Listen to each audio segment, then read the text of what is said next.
Louise Francois, a self-absorbed bullet mage at Tristane Academy, struggles with magic, earning the nickname Louise the Zero. However, during a summoning ritual, her failed attempt causes an explosion.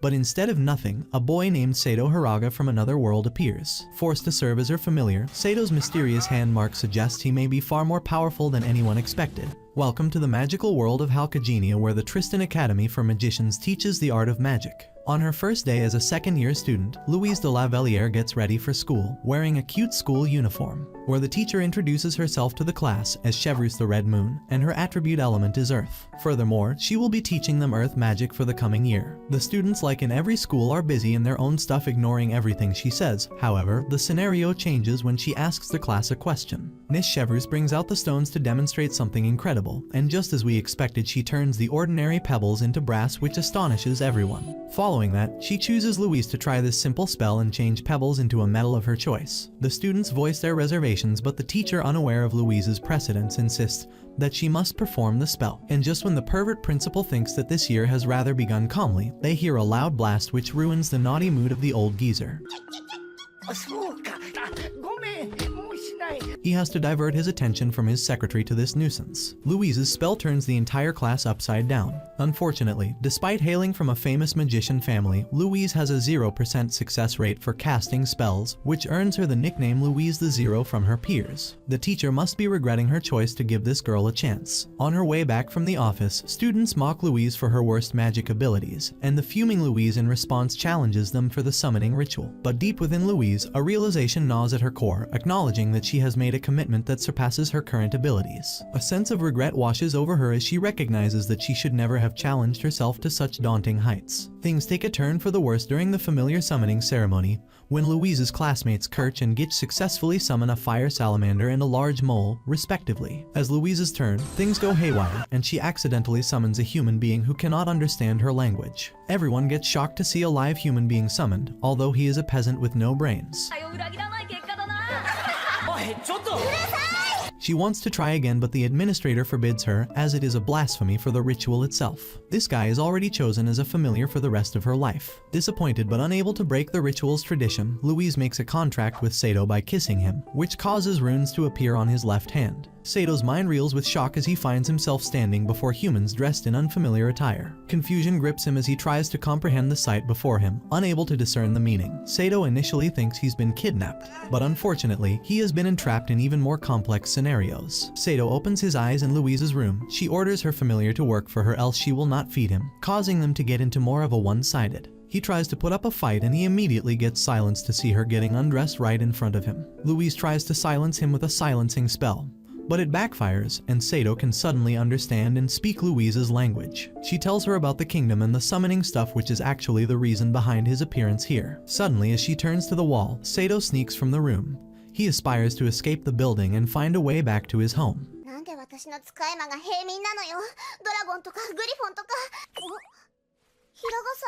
On the other hand, Louise is tracking him so she can put him on a leash. Lord Gitch has joined her too in capturing that escaping peasant, and he finally gets him using his aerial magic.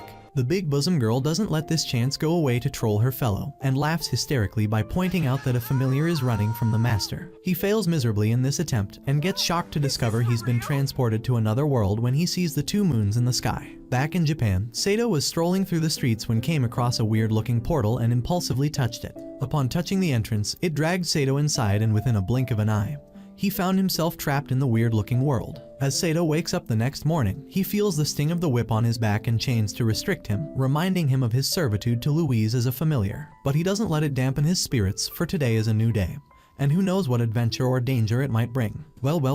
The new day starts with Louise taking down her clothes in front of him again, making him lose his mess again. Sato provides her with the clothes she asked him to wash and pleads with Louise to release him from the chains. She is ready to do that on a condition that he needs to dress her, and if he doesn't follow her command, he will be deprived of the meals. First day is always tough in the office. After that, they head to breakfast, which is nothing less than a wedding feast.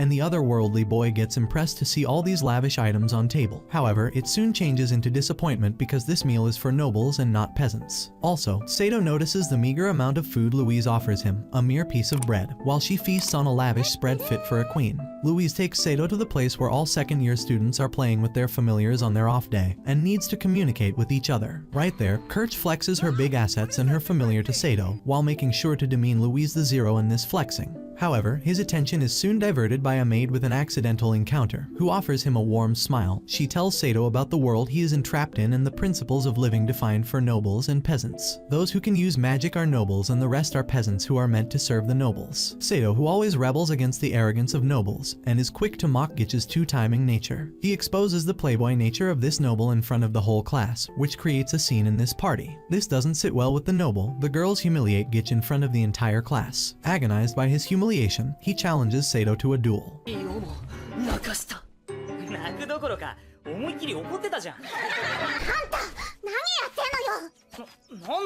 Shockingly, Sato accepts the challenge and decides to meet up with him at the given venue. Louise warns him about the consequences and tries to brush off his familiar from the sight, but Sato is adamant about teaching a lesson to the arrogant noble. Unlike her classmates, her familiar is not in her control. She is regretting every bit of this summoning as she knows what's coming next for her. Meanwhile, Jean Colbert, who is the administrator in the summoning ritual, has been researching the meaning of words engraved on Sato's hand, and the results baffle him, so he could not stop himself from immediately approaching the principal. The expressions on the principal's face depict the gravity of the matter as he instructs the professor to keep the matter to himself only. He even makes her secretary leave the office so she can't have any idea about the rune that appeared on the hand of this peasant familiar. Sato has less than 0% chance of winning against a noble, but still he makes his way to the square for a face-off. At this point, I have no idea why this knucklehead chooses to fight when he has nothing. Louise tries her best to solve the matter, but it looks like Gitch wants to take revenge for the humiliation. The noble brings out a brass golem Valkyrie to teach this little peasant a lesson. Despite being severely beaten by Gitch's summoned brass golem, Sato refuses to back down. The blonde even gives him an option to apologize so that they can drop this matter right here, but ego has already shunted the brain of Sato,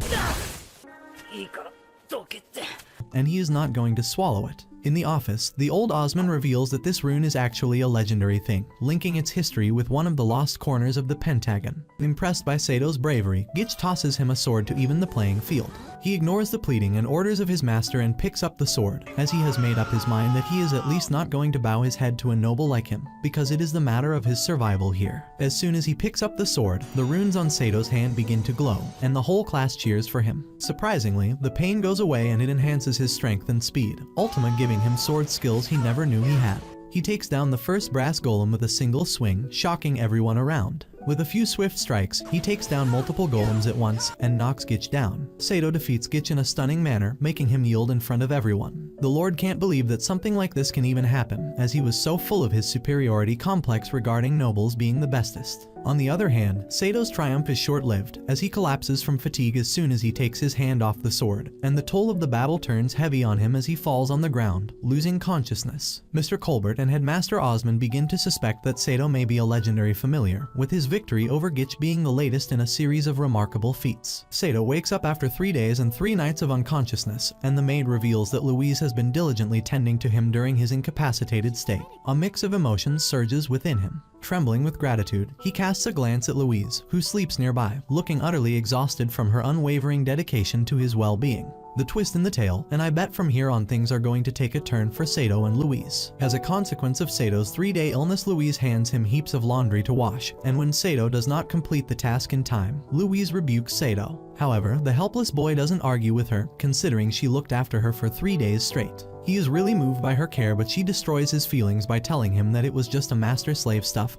and there was no particular depth to it. A poor boy is having a hard time dealing with this little mess. Following that, he is looking at the other familiars, which all are beasts, or some creatures, making him regret that he is a part of this flock despite being a human. Suddenly, Louise pinches his ear and asks him to escort her to the class quickly after washing the clothes. Kirch is looking at this scene from a distance, and it is evident that she is getting fond of our cute boy. The scene changes, and now we are in the classroom led by the same earth element teacher. Today's lecture is about combining the elements to create a stronger magic. Seeing the opportunity, the hottie makes a pun about someone who can't even use a single element, diverting everyone's attention to a single girl, and that is our Louise. This is the moment when Sato realizes why her entire class calls Louise Zero. As they walk off the class, Sato mocks Louise with a song, entailing lyrics which humiliate Louise for her inabilities. Anguished by her insult, Louise punishes him with no meals for every zero he mentioned. Well, she has zero sense of humor too, and now this poor lad has to pay for his silly mocking. Sato is breaking down with an empty stomach, so he tries to butter her up, which actually works, as she accepts her apology and is down to give him a meal for the night. However, things take a turn when Sato mentions her breast being size 02. For Louise, this is even worse than having no magic skills,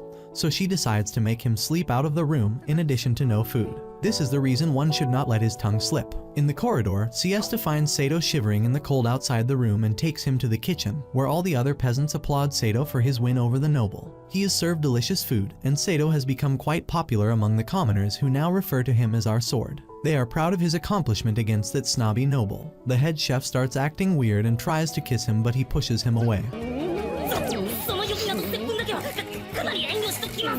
making the scene really awkward. After the meal is done, Siesta reveals that while Sato was on the verge of being dragged into a coma, Louise went on to buy one of the most expensive elixirs for him, which saved his life. Siesta invites Sato for lunch so they can have a long chat peacefully, and Sato happily accepts her offer. He is in all awe for her kindness. Things only got worse when a noble from Germania, Kirch, selects Sato to be her next boyfriend as part of a devious plan. She uses her salamander to kidnap him and bring him to her suite. She tries to seduce him with her good figure and flirting skills, and is about to kiss Sato when her current boyfriend, who goes by the name of Styx, shows up. However, she shuts him down, but it looks like she is a whore as one guy after another starts showing up at her window, demanding her to burn them with her love. But she is only interested in this peasant, so she gets over him, rubbing his big melons on his chest. Lucky Lad seems to be falling for her figure and they kiss erotically. Just then, Louise jumps in, ruining fun for everyone. "You nerds also take your hands out of your pants." She bursts out at Sato for his unwavering attraction to her body, punishing him with a crop that is used to spank horses. She is taking out her frustration, hitting him over and over again. Sato uses force to stop her and accuses Louise of being jealous of Kirch because he chose her over Loyus. Anyways, she clears out that her problem is actually a family problem.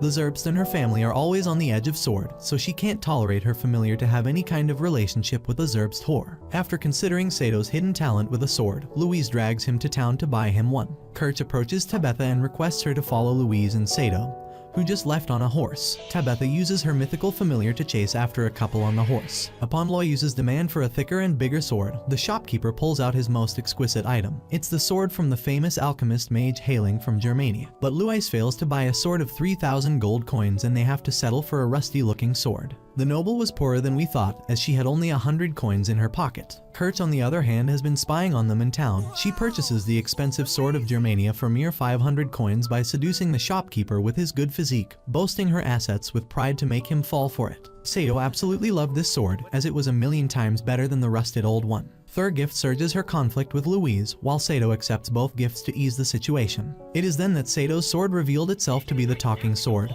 Derflinger, which impresses him a lot, so he decides to take this rusty sword. The dawn breaks with a hefty workload for the principal. Count Mott brings the intimation letter from the royal palace, informing Osman about Fauke the sculptor, who is in search of a treasure kept in the school, the Staff of Destruction. This thief is using his magic to steal treasures of the nobles. In response, Osman ensures his diligent obedience to the royal instructions, and he is pretty confident about his security in place because it is protected by layers of magic from square-class mages. Meanwhile, Headmaster Osman continues to harass the secretary, who is clearly not the one you can continue messing with. Siesta helps out naive familiar Sato. She teaches him how to wash the silk clothing. The conversation goes on and they share a bit of feelings towards each other. On his way back to the room, Kirch lures him to his room to give him the exquisite sword she bought for him for free. Well, there is a saying that nothing comes free in this world.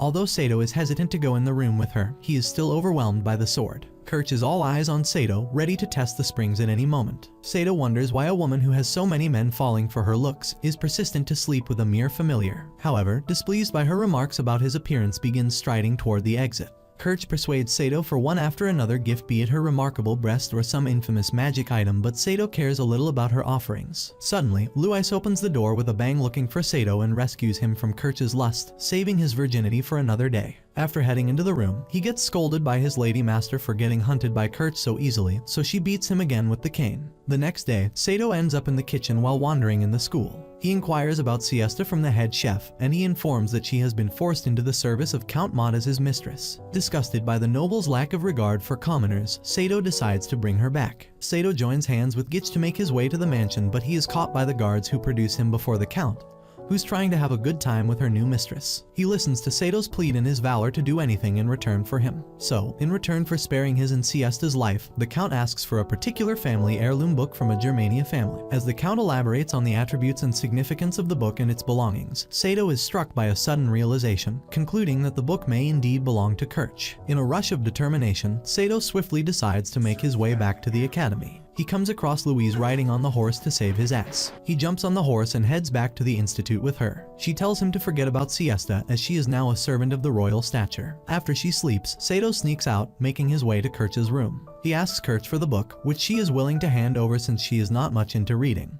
but she demands that he must sleep with her first. Lucky you. However, gutted by the common attitude of nobles milking the peasants, he refuses to fulfill her demands and slams the door in wrath. Sato gets on the horse and heads to the palace in order to take on Count Mott on his own with Kirch's expensive sword. Our peasant boy sneaks in the establishment but eventually gets caught by the guards and magical hounds. He pulls out the sword, challenging the Count, but unlike his previous experience, his runes do not activate as it is an ornamental sword not meant for combat.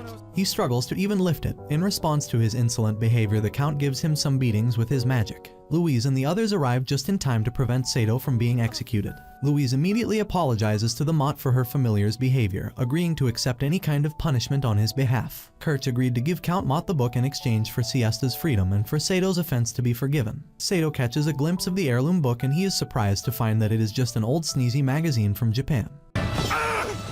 It should have been me, not him! It's not fair! Anybody who cares, as they are unable to understand it, as it was summoned from the other world. And Count Mott also doesn't care about it because he was just interested in acquiring this book. He gets satisfied and orders his guards to hand over Siesta to them. On their return to the academy, Siesta thanks Sato for risking his life. She kisses Sato on the cheek and immediately runs back. After that, he heads to meet Louise in the stable, but she's not ready to have any conversation with him, as she is really mad at him for all this nuisance, thinking about the right punishment for his behavior. She has plenty of harsh punishments in her mind to make him pay for this foolish stuff, and listing them is enough to make Sato lose his mess. He argues with her to take pity on him, but she is stubborn, inclined to punish him for his Robin Hood attitude. It would be a bad day at the office for the exotic man. The night is dark with two moons in different phases shining brightly in the sky. In this brim light, a lady with green hair and a cloak enters the premises of school. This lady is not your average student, as she uses a spatial magic to transport herself in the building using a portal. She vanishes in thin air as if she never existed at that spot. Are you serious? The thief has struck, taking away the jewels that were secured in a treasure box. The next morning, a tussle is going on in Louise's suite, as she is anxiously scolding his slave for his poor display of speech, ethics, and mannerisms. In the recent chaos, Louise had almost forgotten the forthcoming exhibition, where all the second-year students will be displaying the skills of their familiars. And now, the exhibition of new familiars is only a day away, and Louise is feeling rather depressed about it. On the contrary, Sato doesn't care about this mess and is cracking jokes about his panty washing skills. The already depressed Louise can't stop herself from unsheathing the whips on Sato when he mocks her by proposing to display her panties in the exhibition.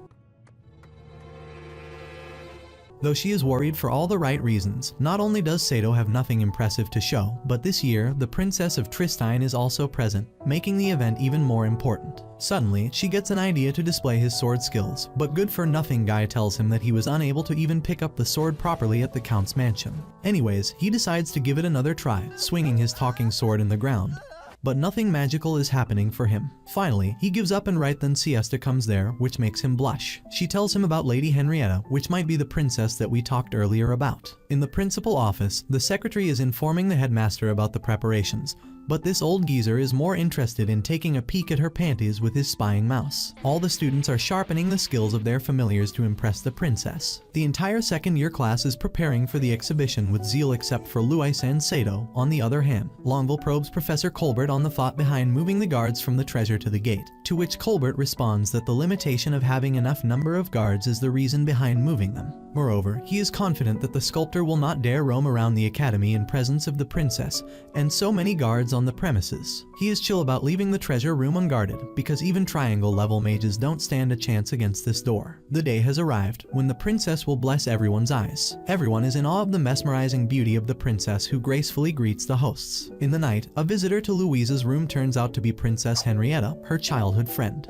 Both friends hug each other, remembering their beautiful childhood memories together. The princess informs her that she was longing to meet her so badly after the death of his father, as she had no one to open up her heart. The princess reveals that she saved Louise and her courageous familiar from the legal actions against them after the incident at Count Mott's place. They talk about a lot of things, making each other cry. The next day, as expected, the audience burst into laughter at Sato's poor sword skills demonstration. They become a laughing stock for everyone. Both Louise and her familiar leave the exhibition and head back to their room to save themselves from further embarrassment. While everyone is busy in the ceremony, Fauke the sculptor tries to break into the vault but fails. After that, she tries to break into the school's treasure vault using her ferocious golem. But it's a disappointment again, as the vault is way too strong. The arguing duo arrives at the point of infiltration, baffling the thief, so she launches an attack on these two using her golem. Louise tries to stop her with her magic but almost hits Sato with her missed shot. Well, this missed shot turns out to be a blessing for the thief because the attack weakens the wall. It allows the Fauke to rupture it further using the power of her golem. She successfully steals the fabled Staff of Destruction and escapes from there, thanking Louise for her help. She throws Sato from height, who eventually gets saved by Tabetha's familiar. The thief leaves a note on the walls of the vault, mocking the headmaster. The investigation team tries to find the thief but is unable to find any trace of the thief. The way Fauke had been using the golem, Louise is certain that she is nothing short of a triangle mage, while Sato is glad that both of them survived this. Right then, the princess comes rushing in and gets happy to see that her friend is safe and sound. She tells Louise that it was not her fault, so she doesn't need to feel sad about it. The royal palace will look into this matter. After that, she takes her leave, wishing to see her dear friend in near future again. The next morning, Kirch is having a good time with Sato as she is feeding him the most exotic fruits of Germania. Meanwhile, Louise is getting irritated to see this stupid thing happening in front of her. She tries to control herself, but she erupts eventually, yelling at her classmate that it is inappropriate to feed someone else's familiar. At this point, Kirch reveals that Princess Henrietta is blamed for the unfortunate incident, because the security needed to be taken off from the vault due to her. On top of that, there have been rumors that the princess visited the institute despite warnings from her advisors, which puts her in a really bad spot in this case. A staff member barges in the classroom, asking Louise and Tabetha to make their way to the principal's office. Headmaster Osman calls for these eyewitnesses of the incident, but surprisingly Kirch joins them too, although she wasn't anywhere near the incident. Longville briefs everyone about the investigation details, starting with the sketch of a shadow that has been seen entering and leaving the forest. She hands over the sketch to old Osman, which she prepared after analyzing the testimonies of everyone. In her first glance at the sketch, Louise identifies the girl as Fauke, which creates chaos in the room. Mr. Colbert suggests that they should inform the palace about this, but Osman rejects the proposal of asking the bureaucracy for help. He opines that red tapeism of the bureaucracy will result in unnecessary delays, and they must bring the stolen Staff of Destruction on their own. He weighs on regaining the credibility and honor of the institute, which has been tarnished by the thief. When all the well-learned teachers step back from fighting, Louise volunteers to go catch her, along with Kirch and Tabitha. Old Geezer gets impressed by their passion, plus he is satisfied because Tabitha is joining them, who is actually a knight at this young age. At this point, I have started to suspect Miss Longville, as she is acting quite sus. They travel to the place of Fauke's last sighting, escorted by Longville. On their way to a shabby-looking house, Sato asks a genuine question about the possibility of Fauke being a noble, as she is a mage. However, Longville reveals that Fauke is no more a noble but rather a demoted peasant. She opines that not everyone is born a peasant, but some nobles are demoted to peasants for their acts, and Fauke is one of them. Here comes a twist, as Miss Longville confesses that she is also a demoted noble, which shocks everyone, which forces them to ask some weird questions from the secretary. The topic soon diverts, transitioning into a cat fight between Louise and Kirch over Sato. Kirch is giving a tough time to our boy, luring him in with expensive stuff like the sword and her bazookas.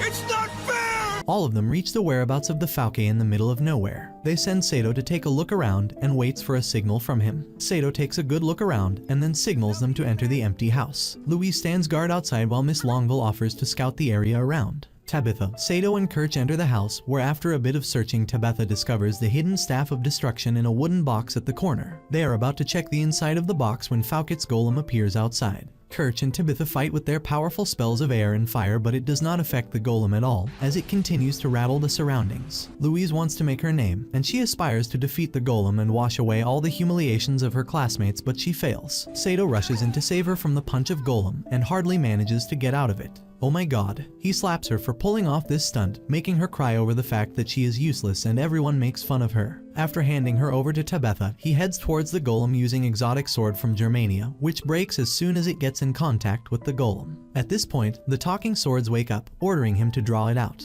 He immediately takes it out and the runes on his hand glow again, making him feel lighter and faster. He's able to slash the golem's legs, but they reform themselves. Louise tries to help using the Staff of Destruction, which Sato realizes is an M72 rocket launcher. With his rune-enabled abilities, he fires at the golem and destroys it. In the aftermath of the incident, Miss Longville makes a shocking revelation. She is Falket the sculptor who has been disguising herself as the secretary in perusal of her mission. She engineered the scenario to discover how to use the staff. She knew that only Sato can operate the Staff of Destruction. Longville aims for the rocket launcher to eliminate them all in a single go, but she is unaware of the Earth's weapons. She tries to fire it, but the rocket launcher turns out to be a single-use weapon. Sato seizes the opportunity and knocks Falke out, saving everyone. Later, Osmond applauds the commendable display of courage by the students, and the students may receive official gifts for their courageous fight. However, Sato, the true hero of the incident, will receive nothing in return for his fight because he is a mere peasant. Anyways, Sato doesn't care about it and asks for something else in return. The thing he wants is information about the rocket launcher. Osmond reveals that found the Earth's weapon about 30 years ago.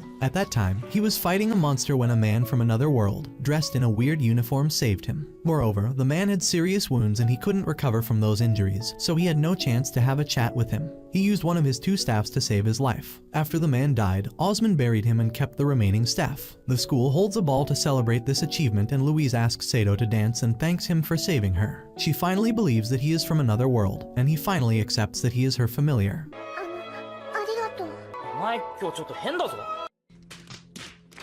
We are at the palace, where the master familiar duo is visiting the princess. Henrietta congratulates Louise for capturing Falke and gives her the title of Chevalier, as she is proud of her friend's achievement. She thanks Sato too and offers her hand to Sato. However, Louise is not comfortable with the princess offering her hand to the peasant. Louise asks Sato to step ahead and kiss Princess's hand, but he misunderstands everything and kisses her on the lips after due hesitation.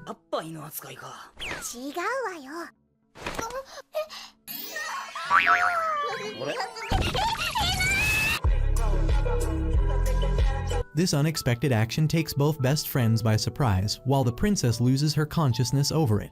Agonized by the embarrassment caused by her familiarity, Louise pleads for mercy and beats Sato for his insolent behavior. She forces him to apologize to her, but he blames her for being unclear about her instructions, which can be misleading for a commoner like him. However, Princess is a gentle being who easily forgives Sato, terming this action as a reward for his service. Following that, she asks for a favor from them, requesting Louise and Sato to spend some days in the nearby village and work undercover to determine if nobles are taking advantage of the commoners. Initially, the princess herself thought of such news as mere rumors, but the incident of Count Mott has made her conduct a thorough investigation of the matter. Therefore, she needs her most trusted ones to unveil the truth behind these rumors. In the village, both Louise and Sato dress up as commoners and stroll through the streets looking for a horse and a hotel to stay. However, their budget does not allow them to afford a horse and a place equivalent to Louise's status. On top of that, Louise naively loses all of their money in a casino where she was hoping to increase their funds. She is single-handedly responsible for blowing up all the money, as Sato was not there to help her. Sato advises her to ask for more money from the princess, but Louise is not ready to do that, because she believes that it is a personal favor and it is not easy to come up with this much funds. They are arguing over it when they come across a dancing man in a weird outfit. Sato and Louise find work at a tavern called Charming Fairy Inn run by Scarin and his daughter Jessica. Louise works as a waitress, dressed more like other exhibitionists of Scarin, called fairies, and Sato works as a dishwasher where he's in close contact with Jessica, much to Louise's displeasure. No wonder the jealousy is valid, as Jessica is really a candy to the eyes. Scarin holds a contest for the waitresses. There is a competition among the girls of the inn on whoever gets the most tips gets a large reward plus the chance to wear a special made outfit, which is the heirloom of their namesake, the enchanting fairy bustier. The outfit is enchanted with magic that charms people, giving that person a chance to earn them a huge number of tips in return too. In the past, the girls have greatly benefited from this dress. This causes a lot of tension between the waitresses, and Louise feels pressured to participate, despite her lack of experience. But Louise is a noble who cannot endure the flirty attitude of the peasants towards her. She continues to smash the guests one after another whoever tries to harass her.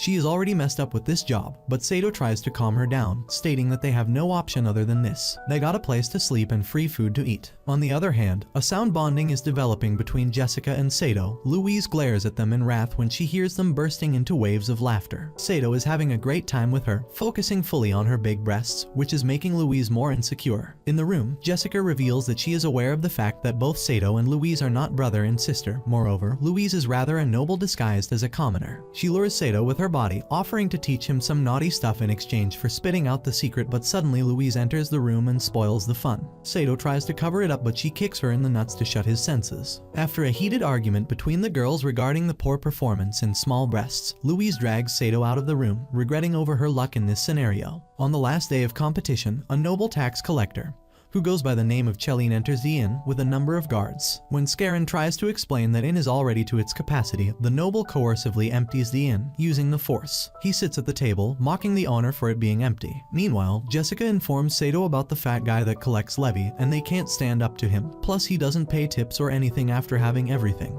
All of the girls run away from there as they don't want to serve this man. Surprisingly, someone approaches the table. Apparently it is Louise, as she wants to win over this noble to win the day. However, the fatty is not interested in her, cracking a joke that Scaroon has started to employ men here. He stoops down to take a closer look at her breasts to find out the exact size of it. Well, this is not happening, and as expected, Louise smashes him and kicks him in the face. He is infuriated now and tries to hit Louise, but gets challenged by Sato, who has forgotten his sword in the room. After the pathetic display of bravery, the guards rush to take them on. Finally, we found someone that is smart, and this someone is Louise, who had been carrying her wand in case there would be an emergency. She pulls out the authority letter from the princess, which shocks everyone in the room. The noble pleads for mercy, leaves a heft of wealth in return for his rudeness. Louise asks him to not speak of this incident or never come back to this place if he wants to stay a noble. After that, he runs away with his guards from there. This is how the duo saves the business of tavern. All the girls decide to make her the winner for getting dozens of coin bags from the noble.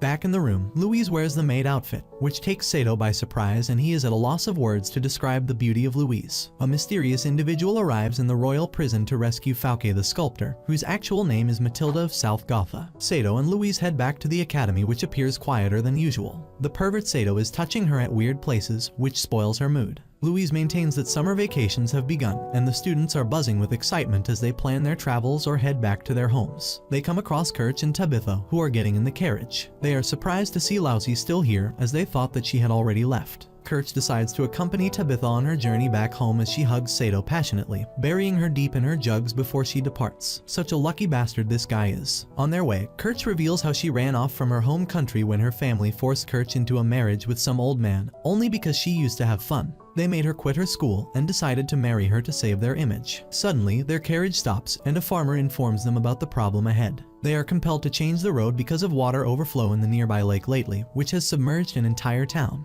At the school, Louise is back to her unkind nature, putting an extensive workload on poor Sato with an unkind tone. Anyways, Sato goes out of the room to do laundry, leaving her to burn in the flames of jealousy. In the lawn, he comes across Gitch and Montmorency, who are fighting like your average couple over the usual stuff. Suddenly, Sato's eyes fall on a huge metal pot by the side of the wall. He gets an idea and he lends that huge metal pot from the head chef and takes it behind the bushes by the wall. The sword questions his intentions about it, but he asks him to wait for the night with a wicked smile. On the flip side, Kirch trembles with shock when she comes to know that Tabitha belongs to the royal family of Gallia. Kirch learns that Tabitha's real name is Charlotte, and she is the princess of Gallia. The butler serves Kirch the tea and takes care of her while her friend makes her way out of the room. Tabitha must be on her way to meet with her family members, so she ends up at the door of her room. She knocks and gets in the room, making her way to the sofa by the window. This is Tabitha's mother, who is looking sick and starts acting weirdly on seeing her. In the living room, Kirch is curious about the reason behind hiding the identity and running away to study abroad, so she asks the butler about it. He starts telling her about the history of Orleans, mentioning that after Tabitha's grandfather passed away, her uncle began a fight for the throne and conspired with her father's murder. Charlotte's father was more talented and adept for the throne, but he was second in line. The whole palace was divided in two, with everyone taking their sides. In the midst of that battle, Prince Orlean was murdered by a conspiracy, taking an arrow in his heart. After they were done with this, they decided to go after Charlotte, so they made a plan and invited Orlean's wife and daughter to a banquet. Tabitha's mother tragically went insane after drinking a potion, leaving a scar on Tabitha's past. The lady actually sacrificed herself to save her daughter because she got a hint that there is something mixed in the drink. The made-up name is actually the name of the cute doll that her mother gave to her daughter. Since that incident, nobody has tried to take the life of the mistress, rather used her magical powers to their advantage, assigning her to most difficult tasks. The reason for her returning home is to fulfill a mission from her uncle, the King of Gallia. Back at the academy, the night has arrived, and Sato is taking a hot tub bath in the huge pot, so this is what he planned in the morning. He is loving it a lot. Just then, Siesta happens to pass by. She notices this huge pot in the ground, so she gets there to take a look, and gets scared to see our boy coming out of the hot boiling water. After a little conversation, she decides to join him too, taking off her clothes in front of Sato. Moving to the lovebirds, things are heating up as Montmorency discovers Gitch's infidelity. In a fit of jealousy, she decides to whip up a love potion called Aphrodisiac and slips it into Gitch's drink. While strolls around the lawn, looking for Sato, and she turns up on her head when Louise finds him taking a bath with Siesta. In the mixed emotions of jealousy and deceit, she interrupts the conversation of Gitch, and Montmorency accidentally drinks the love potion. In the pot, Siesta inquires Sato about his country, Japan, and shocks to hear that there is a single moon in his country and there are no concepts of nobles and peasants. One gets to live his life fully to his choice. Siesta reveals that her grandfather also used to say that he does not belong to this place and came all the way from skies. When Sato returns to his room, he is met with a completely infatuated Louise. She falls head over heels for him. Sato is absolutely baffled by this drastic transition in her behavior. This is when Montmorency utters the truth behind her drastic change. Meanwhile, Kirch is doing her best to comfort her friend and make sure that she feels safe at her home. Things have taken a turn for the strange reasons as Louise continues her lovey-dovey behavior towards Sato. She is not even letting him get out of her sight, as she fears that he will get involved with some random girls. Sato is desperate for a solution and demands that Montmorency create an antidote to the love potion. Montmorency maintains that the potion was originally meant for Gitch, but Louise drank it without listening to her. However, she opines that the effect of the potion will go on its own and Sato must wait and bear her changed emotions for a while. Well, the effects will take around a month to fade, so he has a mountain to climb. On the other hand, Loyus's growing clinginess is also causing troubles between Sato and Siesta. Siesta is rightly not pleased with their growing closeness and steps back. Sato is putting in efforts to make her understand, so he explains everything to her about the love potion. However, she calls it a white lie and gets away from there. A love triangle has been initiated. In the room, Louise is lying on the floor in her nightie. She desires to do it with Sato, but he abstains from lovemaking. Louise strives to seduce Sato by exposing her body. She believes Sato has been swirling around other women because of lack of looking appeal. Being a guy, I will support him in doing that too. Anyways, Sato asserts that he needs to find the solution at the earliest. But Montmorency refuses to help until Sato pulls out some leverage, blackmailing her into helping him out. He is really bent upon doing anything to get Louise back to normal. Unfortunately, the antidote requires a very rare and unusual ingredient, the tear of a water spirit. This is found in the Lake Lagdorium. When Montmorency hesitates to bring the antidotes, Sato reiterates his warning. They finally get on the same page, deciding to go to retrieve that ingredient tomorrow. The sun has set, and the impact of love potion is increasing. It is forcing Louise to sleep with Sato, making him uncomfortable. In the morning, all of them leave towards the lake, by the border of Gallia. It is going to be a long journey, and will take them a half day to get there. Everything comes at some cost, so they have to deal with this arduous journey to get there. Gitch has joined them too, as he was really excited to show his knighthood. After a long journey, they are finally close to it. Montmorency notices something unusual, pointing out that the water level is really high, remembering that this place doesn't used to look like this. Furthermore, the establishments are submerged in the water too, so she asks them to wait a little while and wait for the water spirit to show itself. After the sun sets, Montmorency uses her familiar, who is a frog and is called Robin, to contact her old friend. The frog follows her order and dives deep into the water with a drop of her blood. She is hopeful that the spirit will recognize their contract and will come find her. She explains everything to Sato and tells him what they need to do after its arrival. Finally, she shows herself and recognizes the blood of Montmorency, although she rejects her request of giving off a part of her body. This is when our boy jumps in, getting on his knees and asking to do anything in return for this favor. There, Sato and the love-struck Louise are led to make contact with the powerful water spirit who has been flooding the land with wrath. She is searching searching for her stolen treasure and Vari's ring. Unfortunately, her search is being hindered by some pesky magic users. Without a second thought, Sato volunteers to deal with them. With Gitch by his side, the two of them fight the intruders. They devise a strategy to take these mages down. Gitch uses his earth magic to distract them, but they smartly take down his attack. Out of nowhere, Sato jumps in, launching a close attack on these mages. But he also gets knocked out by them. They are about to end Sato's life when Louise uses her magic to keep them away.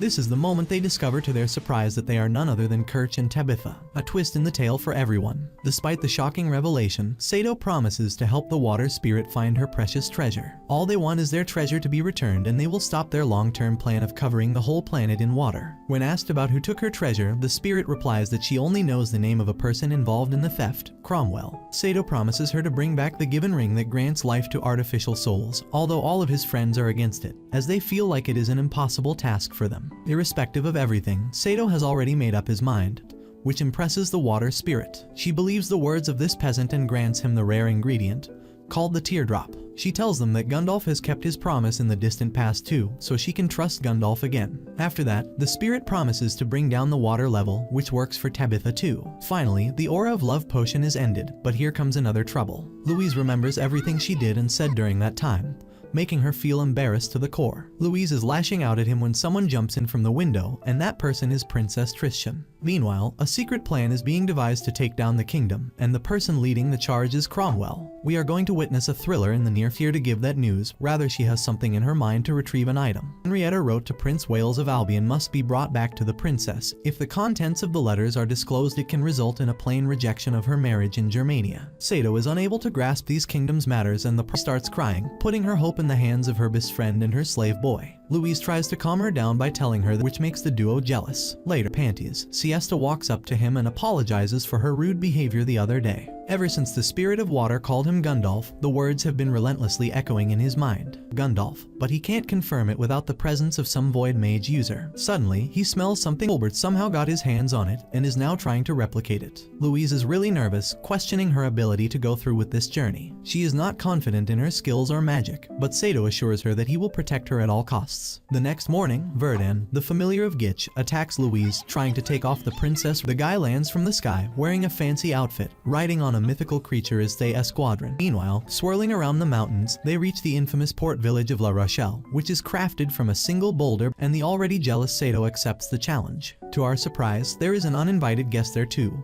also known as the Green Head. In the room, Wards proposes to Louise, who trembles at the proposal. She strives for some time, but Wards insists on marrying her at the earliest. Meanwhile, the sword tells Sato that he is actually Gundalf, and for the last 6,000 years it has only been used by Gundalf. No one else can operate it in the same way, who easily bests him and mocks Sato's promise to protect Louise. Sato is heart-wrenched, crying badly while standing at a balcony. Louise tries to calm him down by telling him that he fought with the decided to marry Wards, which is nothing less than a shock for the already heartbroken boy. The unbothered-looking Sato can feel a sting of pain deep inside his heart, opted to head back. Things are turning out to be fishy now. They are almost at the pier, where the ship is ready to be boarded and depart, and Tabitha show up for their rescue, and after seeing the locals coming out for their rescue, Fauke runs out of sight, hinting that she only wanted to stall them and she has already succeeded in it. Once they drive off the golem, they try to look for the ship. A gentleman at the pier tells them that the couple went together alone, claiming that their other companions have gone back to the school. This creates a sense of frustration in Sato, and he rushes outside to get on the ship. But it is letting country. I believe this naive earthly boy will be able to get that. Hitch maintains that they have been left off and Louise and her fiancé have moved on with the mission. Deep down, Louise is not pleased with her marriage with Wards, but there is nothing much she can do. Being a noble, he is Louise's best option. Meanwhile, Sato is suspicious that they have been played, joining the dots that Wards and Fauke might be accomplices, which means Louise is in trouble. To their luck, the next ship will sail the next morning. Wards tries to get out the information about the hideout of Prince, but smart Louise tells him that she has made a promise to Princess, so she is not going to reveal that. They finally reach the free-floating land of Albion and head into the palace. As soon as they enter the palace, Louise and Wards are stranded by the guards from all sides. The prince identifies Louise with the ring on her hand, showcasing his ring in the process too. He asks her to join hands with him, and as soon as she does this, everything glows up. These are the rings that have been passed down since generations. The ruby of water and air, when mixed together, gives up a rainbow-like hue. After the due diligence, she gives him the letter from the princess, and he hands over the secret letter to Louise. True allegiance is also exposed, as he sides with Reconquista, a group responsible for the unrest in Albion. Though its motives are not confined to Albion only, they desire to extend their influence on a much larger scale. Ward's attempts to force Louise into a marriage ceremony that would legitimize his position within the group. Louise is powerless to resist when Ward's ally, Cromwell, uses mind control to force her into compliance. Just as we thought, everything falls into pieces, and we have our criminals. Ward's is a part of this organization too, including Cromwell. This is the moment when it is revealed that Louise is a descendant of legendary Void Mage, which explains the reason behind her having zero elemental magic. Just when it seems all hope is lost, and she was about to say yes to this forceful marriage, Sato bursts into the church and unleashes his true power as Gundalf to save Louise. In the chaos that follows, Wards eliminates Prince Wales, and on top of that, he has managed to steal the letter. The church crumbles around them, but Tabitha and the others arrive just in time to rescue Louise and Sato. As they make their escape, Sato holds Louise in his arms and shares a passionate kiss, finally confessing his love for her. In a shocking turn of events, Louise delivers the devastating news of Princess Henrietta of Wales passing, resulting in the cancellation of her wedding. Gutted by the failure, Louise apologizes to Henrietta for not producing the letter she desired. With teary eyes, the princess hugs her friend and thanks her for bringing the last belongings of her lover. Amidst the turmoil and uncertainty, Louise confides in Osmond about the impending threat of the Reconquista, an ominous force that's been looming on the horizon. Osmond realizes the existing danger and thanks her for reporting it timely. Louise remembers that she was often referred to as the descendant of the Void, and probes Osmond what it means. To Louise's surprise, Osmond unveils the existence of Void magic and the mythical creature known as Gundalf. However, tensions quickly rise as another argument with Sato takes place.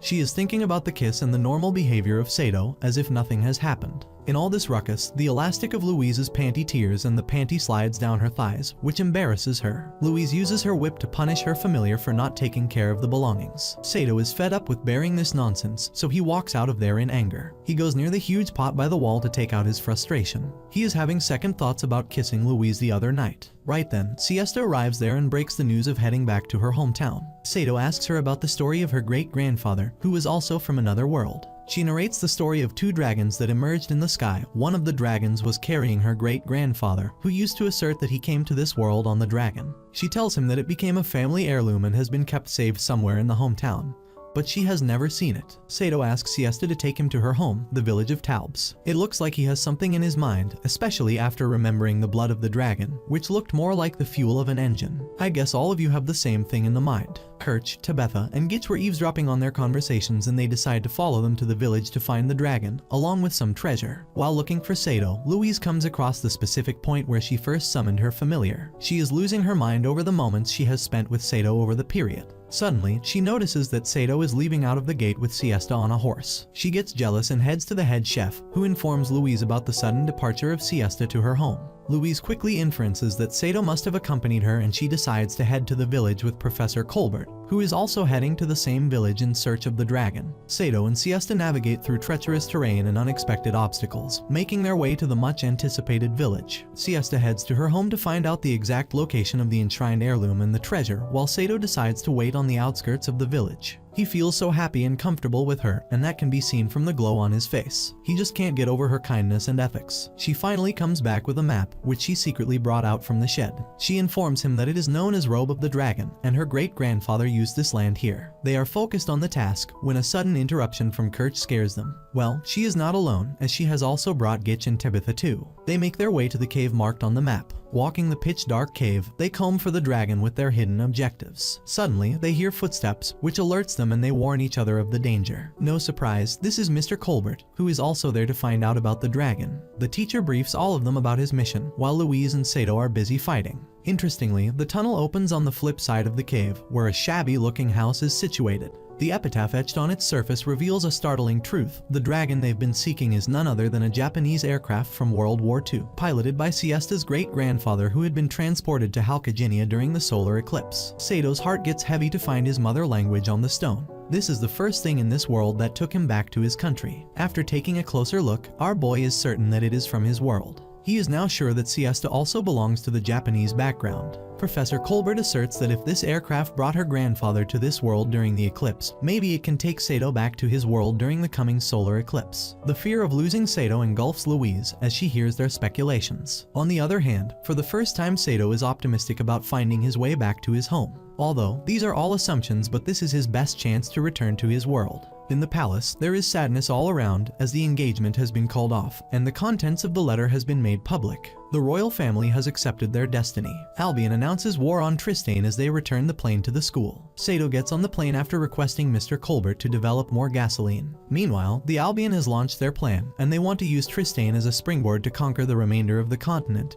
and will begin their assault in 3 days during the following solar eclipse. Sato informs Louise regarding his plan to travel back home in 3 days, as the solar eclipse will happen in 3 days. He was expecting Louise to express her feelings. Instead, Louise coldly replies that it's his choice, acting as if she does not care about his decision. This shatters his heart, as he wanted her support in this case. In fact, Louise acted strongly to hide her feelings. Louise's callous reaction left a dent in Sato's heart, and it seems like their relationship may be irreparably broken. In the palace, the nobles plan for the upcoming battle. Most of them opine that they don't stand a chance against Albion. The princess rebukes them for acting covered. Henrietta maintains that surrender is not an option and she will lead the attack himself. In the institute, Osmond gathers up students to inform them about the coming war and encourages them to participate, as the school will be closed for an unforeseeable future. This sends waves of shocks across the room, leaving the young lads in fear. Adding to the grim reality of their situation, the war between Albion and Tristane seems inevitable, so Henrietta must call upon the boys at the academy to join her army. Amidst the chaos of preparation, Louise stumbles upon Sato sleeping and decides to say her goodbyes. The next morning, Sato wakes up to find a letter from Louise rudely stating that he is fired and she doesn't care where he goes. This worries Sato, and he abruptly gets up to find her. He consults Kirch, who believes that she must be in the palace with Princess Henrietta. Sato is in a dilemma, trying to figure out if this world is worthy of him. He believes that there is no reason for him to take part in this battle because he doesn't belong from this world, and he should prioritize leaving from here as soon as possible. However, the memories of his time with Louise are making him question his conscience. The day has finally arrived, starting with the arrival of airborne ships from Albion. Meanwhile, Sato is preparing the aircraft after getting 4-5 tanks of gasoline from Mr. Colbert. As the war begins, Sato takes to the skies in his lightning-fast Zero fighter while Louise joins the princess's army. The two sides clash in a fierce battle. The fight is heavily dominated by Albion, and it appears that Tristan is on the verge of a humiliated loss at the hands of Albion. But the balance quickly turns on Tristan's side when Sato enters the battle on his fighter jet. He maneuvers the jet with such precision that it is almost impossible for the opponents to anticipate his moves. The precise bullet shot eliminates one dragon after the other. In the matchup against wards, Sato finds himself stranded with no bullets to defend himself but with unforeseen determination, and the magic sword by his side. He takes on wards. The battle is getting intense between them in the air and on ground. Fauke is causing trouble using the golem. Kirch, Tabitha and Gitch mix up their attack to create a combined force attack. The alchemy works on the golem, making it turn into sand. Louise finally makes an emotional connection with Sato and unlocks her true potential. The runes in Sato's hand start to wake her up. The sword orders Gundalf to buy her some time because void magic needs some time. Finally, the moment arrives, unleashing a powerful spell known as Explosion that decimates Albion's aerial force in a single blow. Sadly, the solar eclipse has passed, ending the hope of returning for Sato. The trio gets successful in taking out the Cromwell Bastard too, recovering the legendary ring. Amidst the jubilation of their victory, the anime ends with their passionate kiss. With this, Sato and Louise form a new bond. Things take a turn for good for everyone, and everyone's back to their normal life. Sato also accepts this place as his home for now, as he has no hope left of returning home for now. That concludes the anime recap. As always, if you enjoyed, let me know down below and I'm out.